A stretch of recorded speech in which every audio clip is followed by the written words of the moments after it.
Well, I came back to England in, I guess, about September of '67, and started and living in London, and worked. I was working as a van driver in the daytime, and trying to work out what I was going to do musically. From that point, how to get into something. So I was going out to gigs and pubs and God knows what all over London constantly, and I would be seeing a fair bit of Syd and of the other group of friends that we had at that time. And I went to all their gigs that one could go to locally, and so I ran into him a little bit more than I had done, and I got to know the others, Nick and Rick and Roger, a bit better, and they did a gig at the Royal College of Art just by the Albert Hall in probably November, and at that one Nick sidled up to me and told me that things were getting pretty desperate, and I was to keep it under my hat, but they were thinking of making some sort of a change, and would I be interested? So, and what were your thoughts?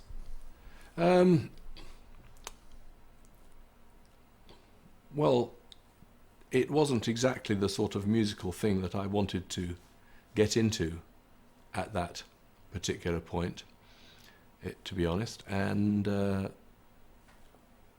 but the fame that they had achieved was obviously very enticing.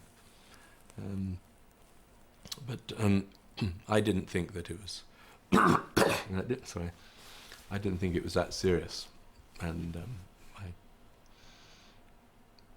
didn't know whether it would become a reality, so I just sort of forgot about it, I think, after that time, until just after the New Year, when they rang up and actually made me a specific offer, which obviously was the start of a very difficult and strange time, with both Syd and I turning up together to rehearsals and going out and doing shows with 5 of us, where I would be learning and playing Syd's parts and singing Syd's songs, while Syd would be sort of standing there and sometimes singing a little bit and sometimes playing a little bit, and very odd. Was it understood at that point that you were coming in to replace him? Was it vaguer than that? It was vaguer than that. It was, there was discussion, of the old discussions of that he would eventually sort of stay home being a Brian Wilson sort of writing character, and we would still continue using his material, and I would be the front man on stage. But it wasn't really workable, and that notion passed quite quickly. I think there were only 5 gigs, as I remember it, where the 5 of us played together before we ceased to go and pick him up. How did it feel? I mean, this was your friend who was going through something, kind of personal hell, and there was also this pressure to keep the show on the road. Well, all of those things came into it. But I was 21, and I think one's fairly ambitious. You want to get on with stuff, and that sort of offer is a very hard one to turn down. And logically speaking, it wasn't working. Syd was not performing at all on stage, and it was kind of tragic. I didn't suppose I saw any option but just do the best that I could. But I'm sure we were all sort of full of some sort of guilt and remained that way for a long time. So it was a tragic thing, you know. It's, as you say, it's a very upsetting thing. But we didn't know what to do about it. None of us knew anything about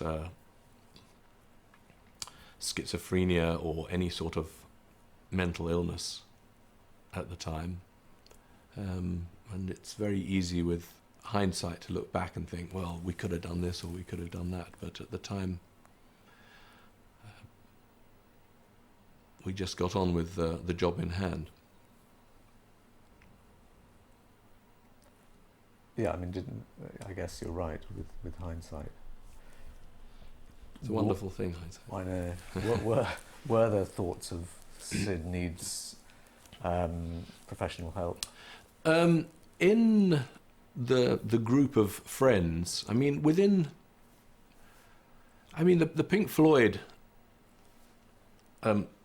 thing with the management, Peter and Andrew, and the 4 people and Syd as a slightly outside of it by that time person, there was not much discussion of whether, in my memory, there wasn't much discussion of what one could do for Syd in that way. But in the flat that he lived in at around that time at Edginton Court, all of the old friends of ours, that discussion did go on quite a lot, and there are stories of taking him to see Ronnie Lang, and but I wasn't party to that. I didn't actually know. I couldn't. You'd have to ask Storm or someone, or the people who are present at that, exactly what happened to do with all that. How was he, in your memory? We were fantastically busy as well. I mean, we were just out and doing stuff all the time, and I think, to be honest, we just sort of dropped him and it. How was he on stage with you in those few gigs? Well, he was not. On occasions, he seemed quite happy. I don't think he. It's very hard to tell. He communication with him was so difficult, and everything you said to him sort of seemed to be on one level, one plane of existence, and his replies sort of came back from a different plane of existence, and it's very hard to know what he was thinking. He certainly didn't show any upset at the thought of being pushed out. I mean, we got a little bit of film of him somewhere in a dressing room at that time, in one of those first 5 gigs. I can't remember, Western Supermare or something like that, and he's tap dancing, sort of dancing around with one or two of the others, and seems perfectly jolly. And yet he'd go on stage and not play. Yeah. I guess the other thought I had was, when you talked about being very busy, was I know I was staggered when I read that Pink Floyd did something like 70 gigs in 6 months. Mm. That sort of relentless up and down motorways, lousy food, all that. I mean, and every other day was in the studio. I think Nick kept a sort of his own, before they made the wonderful Sasko year planners. I think Nick made his own type of year planner, which had recording dates in one colour, gig dates in another, promotion things in another, and he had one of those on his wall for 66 or 67, and there just wasn't a day. There wasn't a spare day anywhere. It was just relentless. As soon as he'd left Pink Floyd, or been ousted from Pink Floyd, whatever you want to call it, he became surrounded by this sort of coterie of rather unpleasant hangers-on, as opposed to the friends he'd had previously. There were a lot of people who wanted to be imbued with the magic and the charisma that Syd had and seemed to still have for them. And they thought that by providing him with more drugs of every different type, that they would become his friends. And that seemed to be what was happening in the period that Syd lived in Elscourt Square. It was a period of, yeah, as you say, you know, Mandrax was definitely around quite substantially, and was one of the. He seemed to me to be on something like Mandrax during most of the sessions for the Madcap Laughs album. We had so little time to do it, and half the days we had in the studio we were doing other things. We had gigs those nights, and we'd have to shoot off at 5 in the afternoon and jump in a van and trundle off up the M1.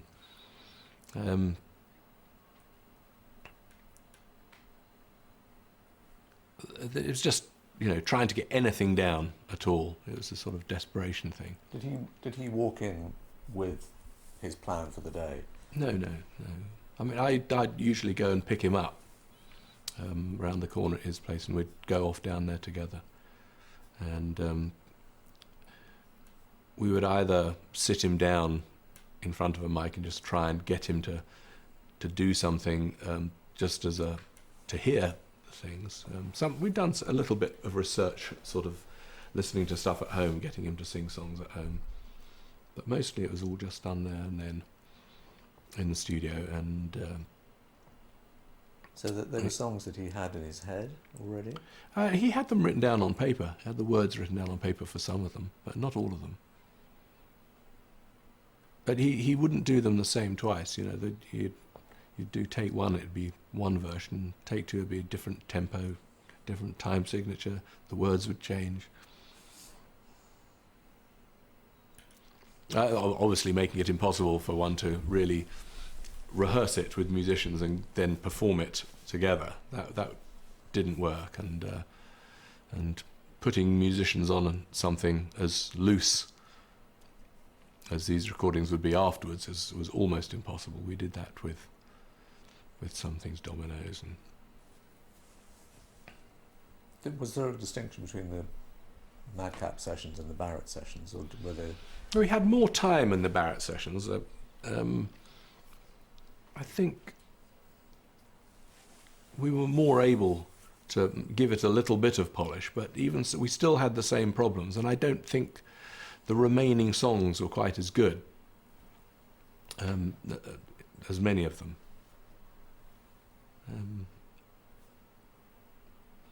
It came out with more polish. Syd was more pleased with it than he was with the Madcap Laughs. He did actually, in the lift going up at Elscourt Square, he did once say thank you for the job that was done once in a year or something. I mean, you must have. Okay. I'm going to cut for a second.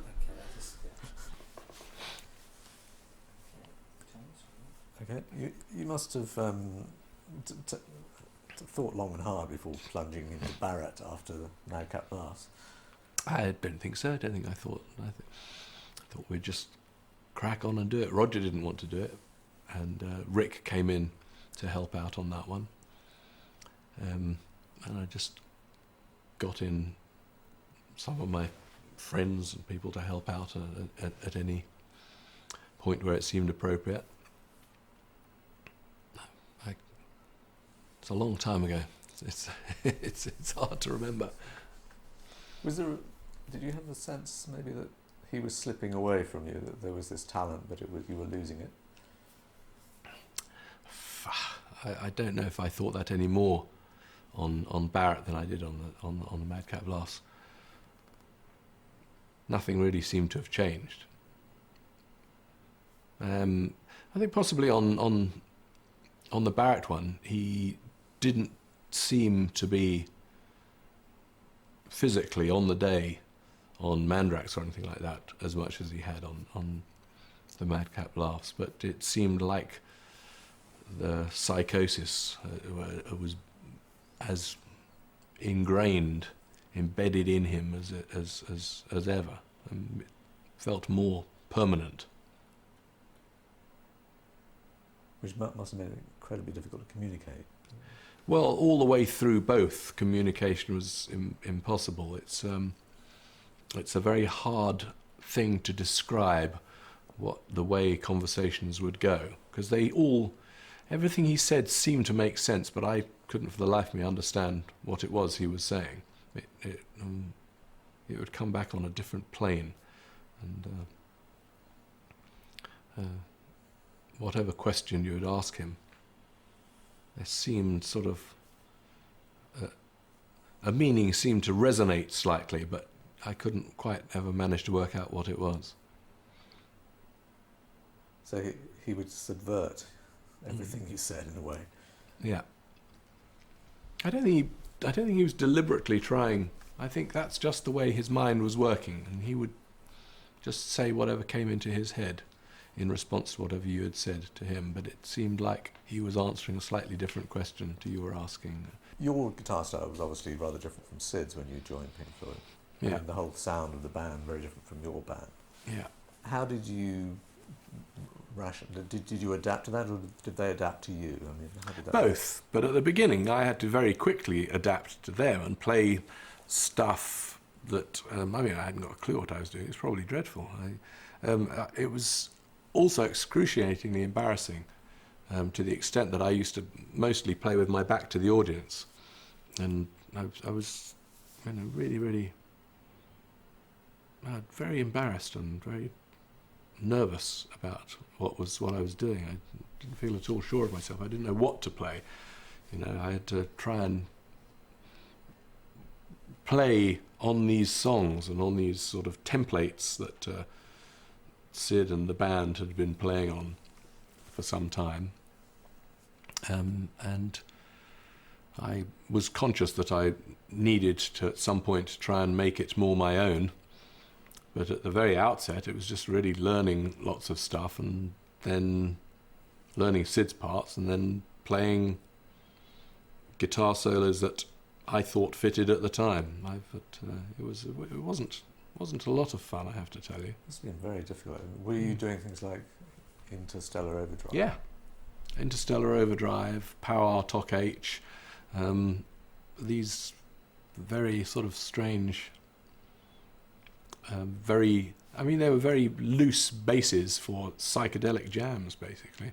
And as I hadn't done any psychedelic jamming really before then, I sort of veered more towards Jimi Hendrix.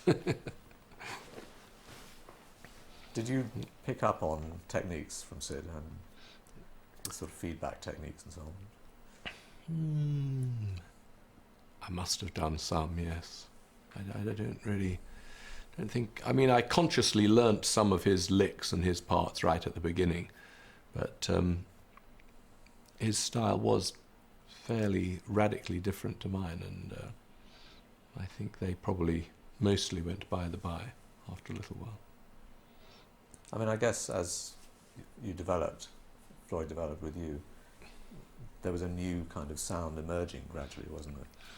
Well, it was as soon as we got into the studio and started putting down new stuff, particularly with doing the actual track Sauce Full of Secrets, I suppose, it started becoming more clear to me where we were going and what I could be doing within those frameworks. And it gave us a whole set of new frameworks which Syd hadn't been a part of, which obviously releases one from this spectre a little bit. And yet, I'm tempted to say the spectre continued to haunt you in a way. Well, yes, quite how much the spectre of Syd haunted us subsequently. Obviously we went back to it, with Wish You Were Here, in a major way. I had expressed my view after we had done Dark Side of the Moon that we were in danger of not getting the balance quite right between the words and the music, and making the vehicles as powerful on their own as the words were, in order to make the two things fit together. So I was pushing from at that time to try and make the music carry itself. Roger was, when I did that little da-dee-da-dang thing in a rehearsal room somewhere, it slipped out somewhere, Roger was very taken with that very quickly as a sort of emotional little cry, and that it all started coming together from that little thing, I believe. Of course, there were two other pieces which surfaced on the Animals album subsequently, which we were rehearsing and putting together at the same time, and I wanted to make all three into an album at the time, but I'm glad to say that Roger disagreed and wanted to lose those two for the time being and extend the one piece, Shine On You Crazy Diamond, to make the whole record. He was definitely right about that.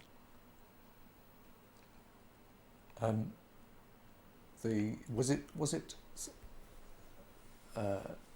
conscious between all of you that this was an album about Syd?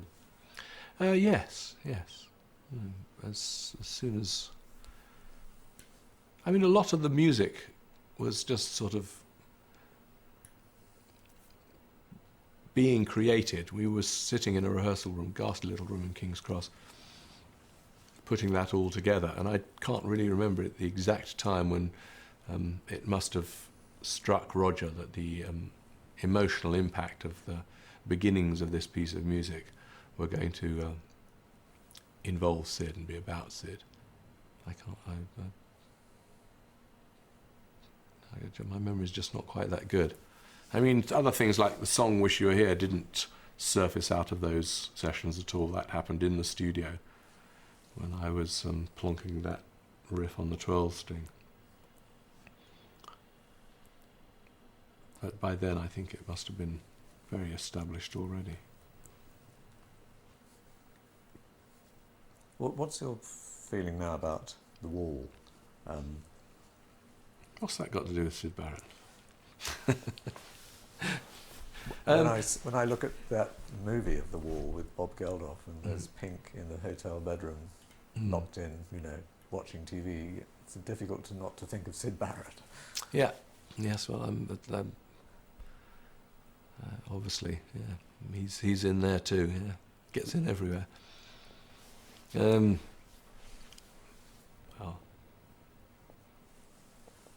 Did you? I'm not sure that I can be bothered with The Wall, really. With talking about it, I should say. It's not... I think we did a damn good job on it, but sort of slightly lacks soul for me. It had sort of run its course, maybe. I mean, maybe you'd said all you needed to say and Wish You Were Here.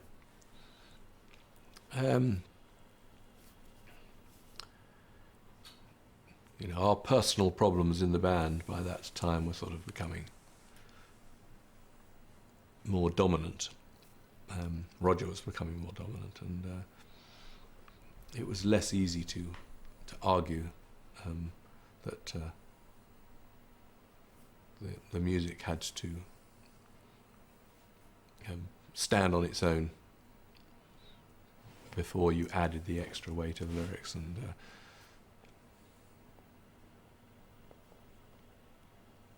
I don't think that I had no real disagreements with what was being said on Wish You Were Here, for example, or on Dark Side of the Moon. But,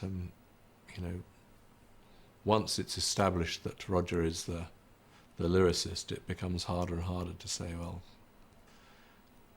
do you think we need to go down this road?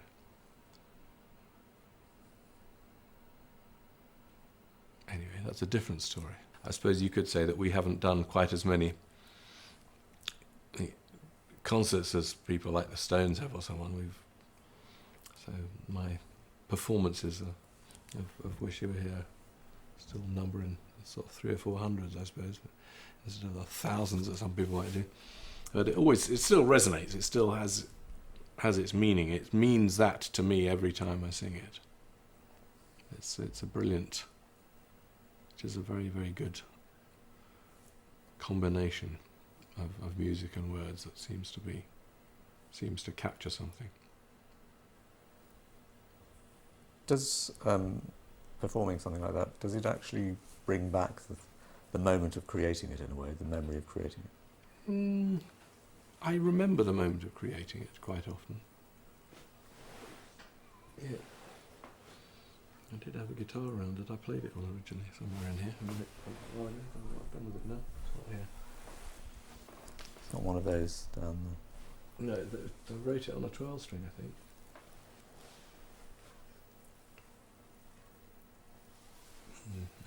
Don't have it around. the guitar. Is somewhere in this room. Well, the one that I did the lead stuff on is there.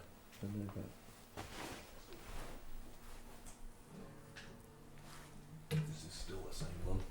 It sounds exactly the same, doesn't it? You can tell. It's the same one. I haven't got the... what happened to the 12th string? It should be here.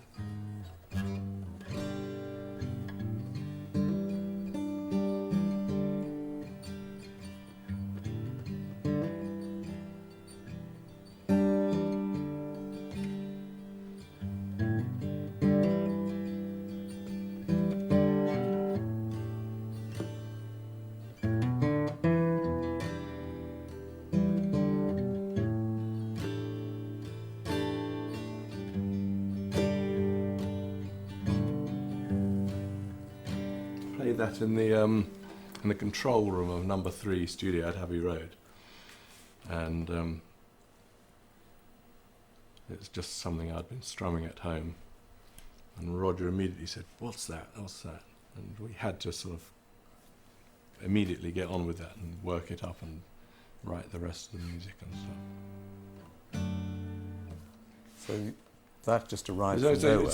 it's one bit of riff from another bit of riff. It's there's hundreds of different ways you can do something almost the same as that, but and some work and some have a little bit of magic to them, and some don't. And the ones that do have that bit of magic to them, it's obvious, to people around. Even just that piece of music has an emotional pull to it. That's what we're struggling to find all the time. Does it get... I was going to say, does it get more difficult as you get older? I mean, this is... I don't think it does get more difficult when you get older. I think you have to have breaks, and you have to have the old cliche of recharging the batteries is very apt. And if you are a workaholic person, this may be just self-justification, you understand, but some of the people who seem to work and work get very, very proficient, but less and less inspired. And you have to try and stop for periods of time and let inspiration come through you. I really believe that fallow periods are good for one. Could you just show us again that distinctive accidental moment? Well, that.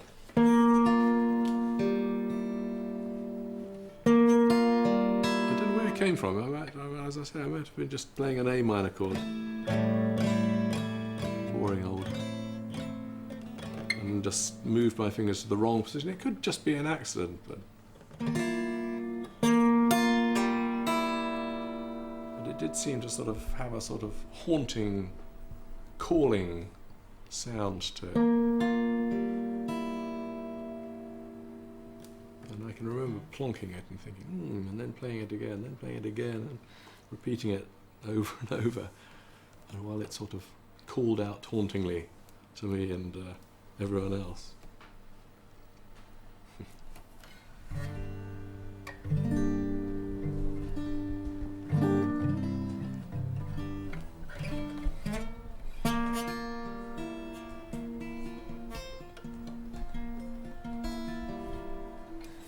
That we were just talking about that sort of the mystery of creation we're talking about.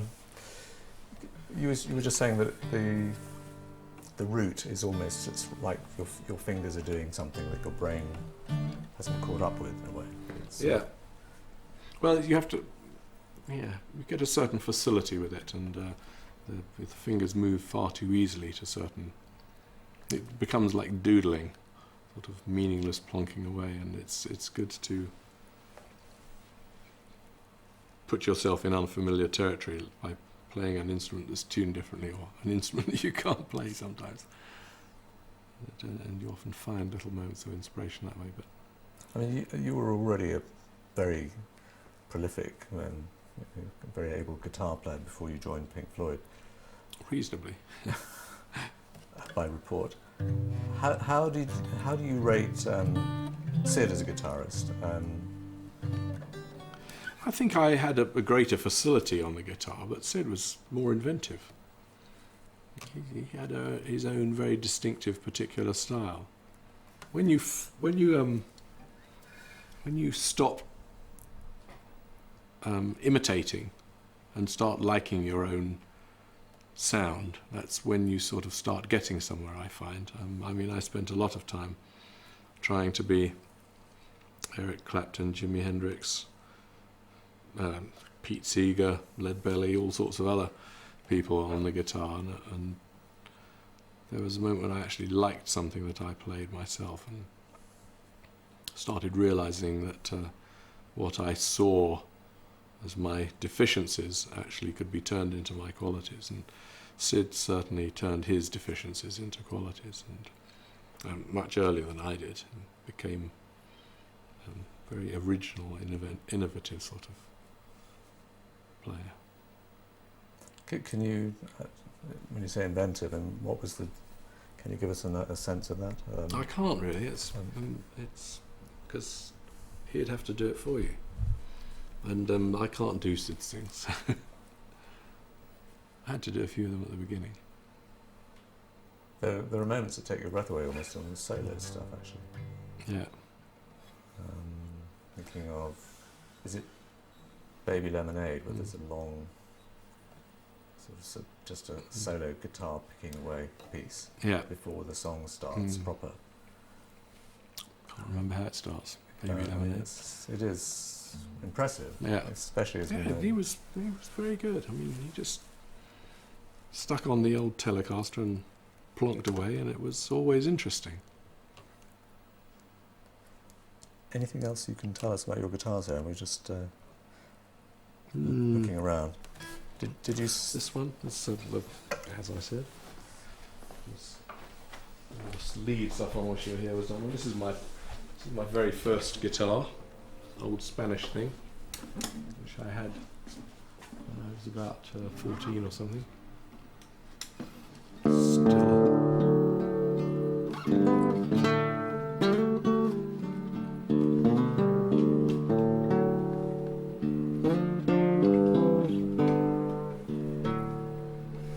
Quite nice, really. Not a bad sound. Another thing. Actually. What? Not a bad sound, actually, is it? I've never used it on a record yet. I gave it to my sister, actually, for years and years, and then got it back off her at some point. Other than that... Do they have a particular memory for any of these? Or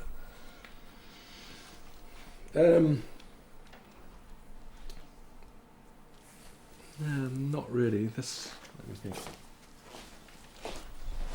This is the one which they wrote the music for "Comfortably Numb" on, which is a particular tuning.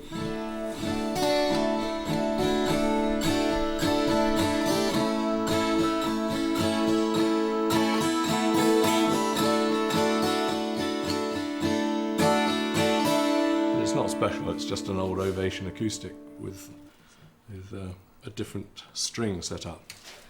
It's the same one I've had since the sort of middle 70s. They're awful guitars. But because it's the one that I wrote that particular tune on, it's remained tuned the same way and strung the same way ever since. that was one of the songs that would have gone on to Wish You Were Here, Comfortably Numb. Is that right? No, that was after. That was On the Wall. It was on. Yeah, sorry. Yeah. Yeah. Well, that was your. Was it your lyrics as well? No, my music, Roger's lyrics. Yeah. Yeah, it's quite. It's a lovely song, actually. Yeah, that's one of the last pieces of sort of truly good collaboration that we managed, I think.